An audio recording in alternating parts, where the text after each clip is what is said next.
A machine that didn't just roll off the production line, but roared into the heart of a cultural revolution.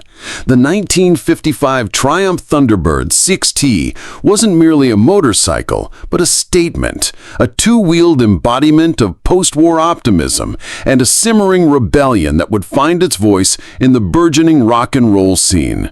This was the year the Thunderbird came into its own, solidifying its place in Triumph's history and the annals of motorcycling legend. Fresh from its headline-grabbing introduction in 1949, where three standard models famously averaged 92 mph over a grueling 500-mile endurance run at Montlhery, the Thunderbird had already established its performance credentials. Conceived by the visionary Edward Turner, Triumph's managing director, the T-Bird was a direct and successful shot at the lucrative American market, a market hungry for more power and a distinct British charm. The name itself, legend has it, was inspired by a motel Turner had stayed at during a U.S. tour, a serendipitous naming choice that would become synonymous with freedom in the open road. For 1955, the Thunderbird received a crucial upgrade that transformed its handling and cemented its reputation as a superb all-arounder: the introduction of a swinging-arm rear frame. This replaced the earlier rigid rear end with a sprung hub, a design that, while innovative for its time, was known to introduce a specific weave at speed.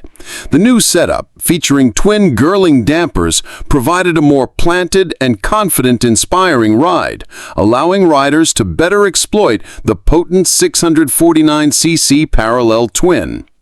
At the heart of the Thunderbird beat a bored-out version of the celebrated Speed Twins engine. This air-cooled overhead valve twin, with its 71mm bore and 82mm stroke, was a masterpiece of smooth, tractable power. For 1955, it produced a healthy 34 horsepower at 6,500 RPM. While these numbers might seem modest by today's superbike standards, in the mid-1950s, this machine could exceed the magical ton, 100 miles per hour.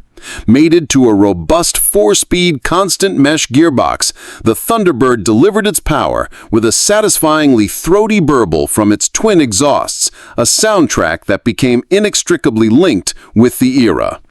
But the Thunderbird's appeal went far beyond its mechanical specifications. Its aesthetics were a masterclass in understated elegance.